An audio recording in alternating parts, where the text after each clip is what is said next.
Hi students, in this video we are going to see about the 8th experiment in data structures with C laboratory. Let us go to the program. Design, develop and implement a menu driven program in C for the following operations on doubly linked list. The doubly linked list must have the data, employee data with the fields of SSN, name, department, designation, salary and phone number. After this data DLL of these above details have been created, we display the status of DLL and count the number of nodes in it is the second task. Then third task is to perform the insertion and deletion at the end of DLL. Then fourth one is perform insertion and deletion at the front of DLL. Then last one is how we must demonstrate how this DLL can be used as a double-ended queue. So before move on to the program, we must know the differences of doubly linked list with the single linked list and the introduction of doubly linked list. So how this doubly linked list is varying with the single linked list, that is SLL means in DLL there is an option of traversing in backward direction. That means that we can move that data from last node to first node, but whereas in SLL we can't move from the backward direction to front. That means we can't search the we can't go back to the last node to the front node, but in DLL it is possible. How it is possible means it has three data, it has three fields. What are the fields means the first field is the link, that means it is that field is a link which addresses the previous node. The center next node field is the data that shows the actual value which is stored in the node, and third field is the address of the next node. Likewise, every node in DLL has three fields and it has two links. Those links are called as previous links and also next link. So this first diagram shows the one of the example of DLL. Likewise, it has many examples in this slide. So the first example shows the three fields in each node. The first field is the address of the previous node. So it is a it is a circular linked list. So it is connected with the last node. Then data is the center field, and the last field, that is third field, is the address which points to the next node. Likewise, every node in this doubly linked list are connected. So this is one of the example. Move on to the next example. The same concept is depicted in another way, like null is the starting one, then it has the node previous next, then again node previous next. Likewise, it has the three fields in it. This is another example. Third example, it shows how exactly this one doubly linked list is formed. So it starts from the header node. In header node, the link of the previous node is always null. That means since it is a first node, this head of the link of the previous node is null. Then the second field is the data. Third field is the address of the next node. Here, according to this example, 10 is the first node, 20 is the second node. The address of the next node is connected to the 20 here. Likewise, every nodes are connected. So if you want to traverse in forward direction, we can traverse. If you want to traverse in backward direction also, we can traverse. So this is the one of the advantage of doubly linked list. And one more advantage is searching of an element in the doubly linked list is very faster than the SLL. Okay, so it is more faster than the SLL. So that's what this doubly linked list is most useful in case of searching an element. Move on to the program. The first concept is to inclusion of header file. Here three header files are included here. What are those means? Include stdio.h, include malloc.h, include stdlib.h. So these three header files are included here.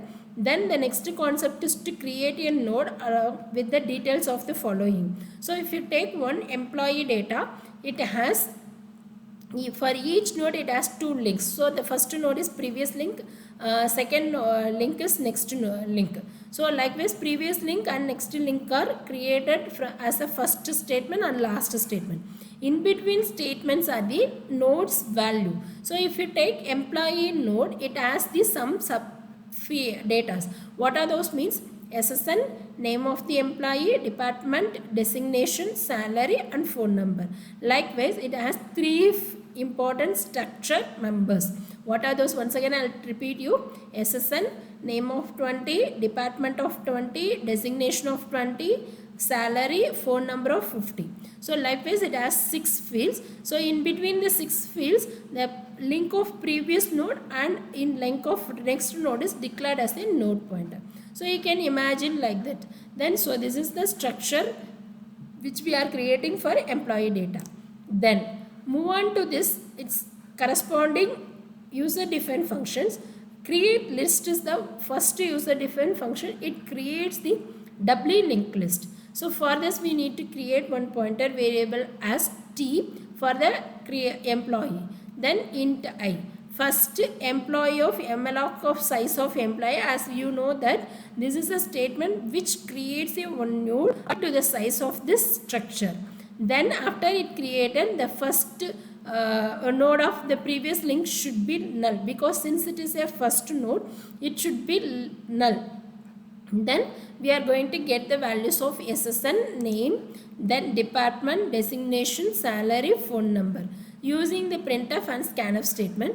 So it is stored in the first node. After all the data are filled, the next node of next link of first node is set as null. Okay, then it as of now the only one node is created in the doubly linked list. So that's what last is equal to first is assigned here.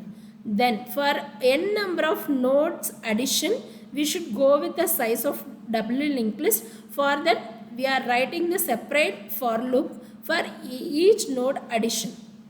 How we should start the for loop means it should start with I equal to 1, I is less than or equal to n, I plus plus, t equal to employee of malloc of size of employee, t of previous is last, then last of next equal to t, then data of each that node should be drawn from user printf statement and scanf statement. Finally last equal to t is assigned. Then display is another one function.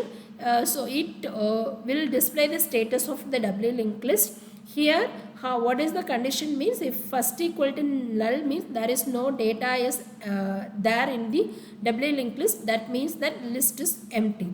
Or else we can go and display its element. How we can display its element means that t is not equal to null. What is t here? T is nothing but then pointer variable of that structure employee. So employee's data till it is not equal to null, we can print the values of this data in the doubly linked list. Then insert end is another one user defined function. So it will create a new node and it will be added at the end of the linked list. So how we can create a node means by using the same statement malloc size of employee. Here the details are entered, and after that if it is a first equal to null means we can make that node is the first node. So we can add like previous of that node is null and next of node is null. Then we can assign first equal to t and last equal to first. Or else if already the nodes are present in the linked list means we should add at the end of the node. How we can add means t of next equal to nulls, t of previous is the last node, and t last of next equal to t, last equal to t. Likewise we can add at the end of the linked list. Then how this new nodes can be inserted at the front means the same malloc statement is used here. Then it gets the values of these employee ID, employee name, employee department, designation, employee salary, phone number. Then this point is a very important point because we are adding the new node at the front. So what we should do, first equal to null, t of previous equal to null, t of next equal to null, first of t equal to first equal to t, last equal to first. So this is the default case. Else if the first node is not equal to null means we should add the node as a first node. So what we should do, t of next equal to first. Then previous node, the previous nodes are not there, so we need to make the null node as previous